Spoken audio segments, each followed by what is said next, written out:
Assalamualaikum warahmatullahi wabarakatuh. Salam sejahtera, sehat selalu ya. Kembali lagi kita ketemu di video pembelajaran online untuk mata kuliah metodologi penelitian.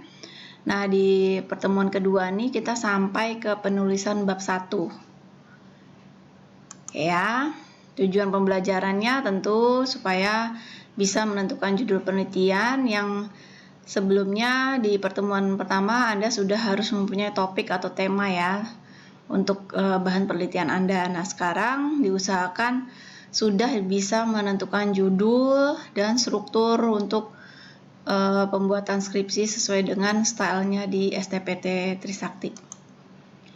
Ini strukturnya.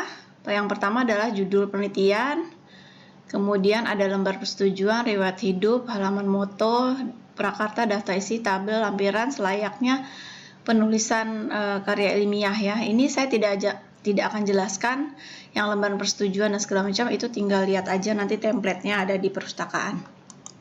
Nah, ini isinya. Jadi tipe proyek akhir atau skripsi di STP Trisakti sudah saya jelaskan ada dua ya, yaitu yang teori atau analisis dan satu lagi adalah metode eksperimen atau uji coba. Nah, ini ada ketujuh struktur isi atau tubuh dari bab 1, yaitu pendahuluan, yang ada tulisan cross uji coba, berarti uji coba tidak menggunakan yang diberikan tanda ini.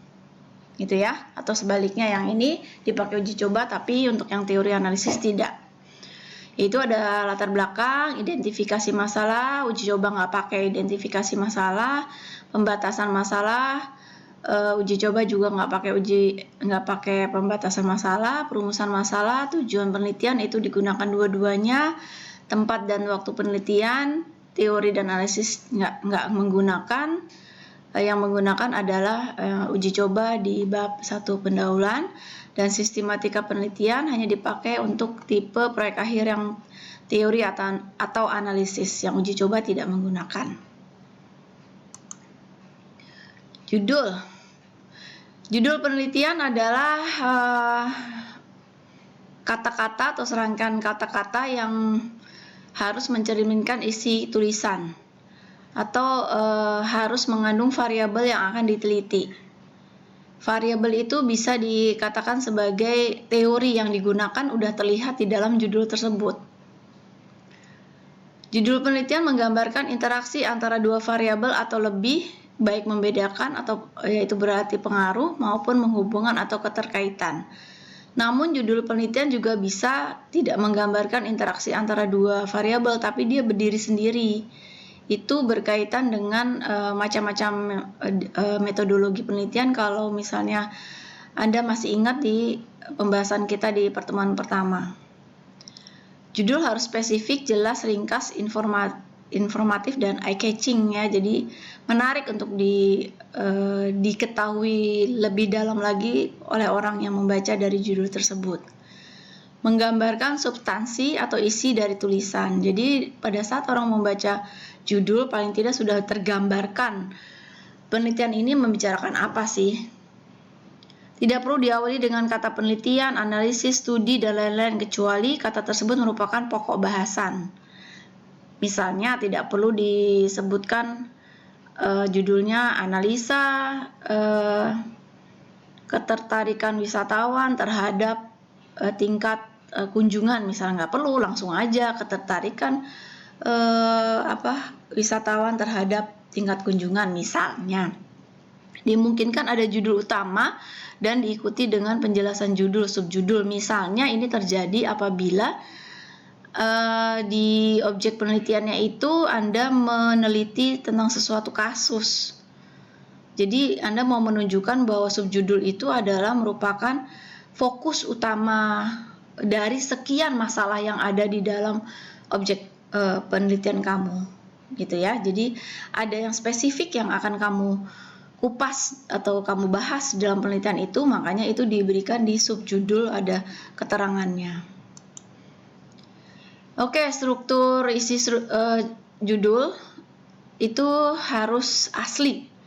Jangan menggunakan judul yang sudah pernah ada. Bila terpaksa dapat dicarikan sinonimnya.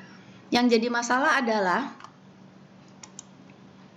Saya buka contoh ya dari skripsi mahasiswa kita. Yang jadi masalah adalah gini, misalnya sekarang lagi ngetren banget semuanya online, bisnis online, penjualan online, pemasaran online, apapun online ya. Sebelum pandemi ini udah viral, udah tren, apalagi sekarang pandemi. Itu menjadi sesuatu hal yang menjadi ketertarikan sendiri orang untuk meneliti di dalam masalah-masalah online itu, baik pemasaran, penjualan atau apapun gitu ya. Nah, yang jadi masalah tadi kan harus asli, tidak boleh sudah dibuatkan judul oleh orang lain di penelitian yang lain. Nah, tadi juga udah dijelaskan bahwa namanya judul itu pasti ada variabel di situ. Nah, variabel itu adalah menunjukkan teori yang digunakan. Contohnya nih, judulnya pengaruh, nggak pakai analisa kan? Kayak pengaruh aplikasi penjualan online, Instagram, dan kualitas produk cupcake terhadap kepuasan pelanggan di event oven. Nah, aplikasi penjualan online itu adalah variabel, yaitu namanya variabel bebas. Nanti kita bicarakan lagi ya. Atau sederhananya adalah aplikasi penjualan online itu adalah teori tentang aplikasi penjualan online, itu ada teorinya. Kualitas produk itu juga variabel bebas, dan itu juga merupakan teori kualitas produk, ada teorinya. Kepuasan pelanggan juga merupakan variabel terikat, yaitu adalah juga teori. Nah, teori kepuasan pelanggan itu juga ada. Nah, kalau tadi fenomena itu sedang tren, tidak melepas kemungkinan semua orang menggunakan judul seperti ini. Cuma yang berbeda adalah paling event oven, yang satu di event oven, yang satu di cafe A, yang satu di restoran B gitu ya. Beda-beda tempatnya doang, tapi ininya bisa sama. Ya, dan itu tadi syaratnya harus asli. Nah, kita tidak mungkin mencegah. Yang dapat diantisipasi adalah ininya nih. Karena logikanya adalah walaupun teorinya atau variabelnya sama, membicarakan tentang aplikasi penjualan online dan kualitas produk juga, tapi kualitas produknya di event oven sama di restoran akan beda. Pasti hasilnya, ini merupakan hasil ya, nanti outputnya, pasti kepuasan pelanggannya juga akan beda, karena produknya juga udah beda, kualitasnya juga mungkin beda, karena tempatnya juga beda. Itu logikanya ya. Oke, ngerti ya? Oke, kita teruskan. Relevan. Setelah menulis, baca ulang karangan Anda. Lalu carilah judul yang relevan dengan isi dari materi Anda. Jangan sampai tadi menentukan judul, misalnya tadi aplikasi penjualan online, tapi di dalamnya kamu nggak ngebahas itu. Udah, itu miss deh pasti ya. Kalau di sidang udah pasti gagal ya. Rombak. Provokatif. Judul itu harus provokatif ya. Judul tidak boleh terlalu sederhana sehingga calon pembaca sudah dapat menebak isi karangan Anda. Kalau calon pembaca sudah dapat menebak isinya, tentu karangan Anda sudah tidak menarik lagi. Contoh, ya, ini bisa dibilang provokatif karena tidak ketahuan sebenarnya hasilnya apa, pengaruh aplikasi penjualan online terhadap kepuasan pelanggan. Di sini nggak diberitahukan. Makanya orang penasaran, gimana ya di event oven mereka jual dengan online, terus pelanggannya puas nggak ya? Nggak tahu hasilnya apa, kan nggak diketahui di sini. Nah, itu maksudnya seperti itu ya. Oke, singkat, judul tidak boleh bertele-tele, harus singkat dan langsung pada inti yang ingin dibicarakan. Ini tidak bertele-tele. Ini kenapa panjang? Karena dia punya variabelnya sampai 3, 1, 2, 3 teori juga 1, 2, 3 teori utama ya maksudnya. Otomatis jadi panjang. Ini semua panjang pendeknya tergantung dari teori atau sesuatu hal yang ingin kamu bahas. Makin banyak yang kamu ingin bahas ya makin judulnya makin banyak, makin panjang. Terus harus berbentuk frasa, kumpulan kata non predikatif ya. Tadi kumpulan kata kan. Awal kata harus dengan huruf kapital, yaitu inilah ya penulisan EYD lah ya. Terus tanpa tanda baca di akhir judul karangan, menarik perhatian, logis, dan sesuai isi ya. Oke, menarik perhatian mungkin bisa dilihat dari, tapi ini contohnya adalah judul yang berbahasa Inggris. Kalau ini bukan di-publish di internal kampus, tapi ini udah ke internasional ya. Ini contoh salah satu dari hasil penelitian mahasiswa, ini dulu alumni, tentang uji coba ini ya, uji coba tentang ayam kodok dengan substitusinya atau analognya yaitu pakai chicken turkey, nah sama bebek ya. Nah, dibikin kalimat di dalam judul supaya menarik orang mau baca karena ini internasional. Kalau tadi judulnya seperti tadi, misalnya pengaruh chicken baletin, bukan pengaruh ya, kalau uji coba mungkin gini, tingkat kepuasan ayam kodok dengan substitusi si ayam turki dengan dan bebek gitu. Orang secara dunia gitu bacanya kayaknya ada sesuatu yang biasa aja deh gitu ya. Tapi kalau dibikin kalimatnya question mark, mungkin nih masih ya gambling ya, tapi ternyata ini banyak dikutip ya, banyak disitasi oleh orang dari luar negeri, dari luar Indonesia juga. Ya, mungkin kalimat ini bisa dikatakan sebagai judul yang kata-katanya menarik gitu ya, contohnya. Oke, tadi saya menyinggung-nyinggung variabel ya di judul ya. Variabel itu bisa dianalogkan dengan suatu teori. Nah, variabel itu sebenarnya adalah besaran atau kuantiti suatu yang mempunyai besar atau magnitude ya, atau ukuran. Nah, kalau baca dari definisi ini kan nggak ngerti, makanya saya analogkan sebagai variabel itu adalah teori. Gitu ya, teori yang digunakan, teori yang utama di dalam penelitian Anda. Dua variabel atau lebih hanya dapat dibandingkan. Tadi kan 2 atau lebih ya, tadi yang contohnya aplikasi online itu dia mempunyai 3 variabel. Dapat dibandingkan atau dibedakan apabila teoretik memang layak dibandingkan. Nah, secara logika itu harus bisa masuk akal untuk dibandingkan. Kalau tadi kan contohnya adalah penjualan aplikasi online terhadap kualitas produk. Penjualan aplikasi online dan kualitas produk terhadap kepuasan pelanggan.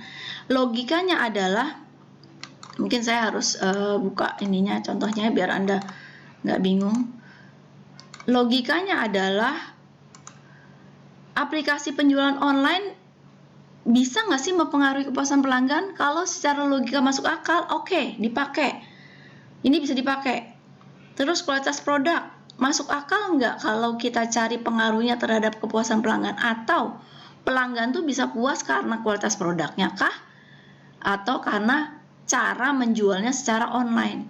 Kalau kamu jawab iya, bahwa itu masuk akal secara logika, berarti variabel atau teori yang digunakan di dalam judul ini sudah benar. Dan Anda bisa terus meneruskan rencana penelitian Anda dengan judul ini. Gitu ya. Oke, variabel yang biasa digunakan di STPT itu ada 2 ya, variabel bebas dan terikat. Ini nanti berhubungan dengan metode yang digunakan.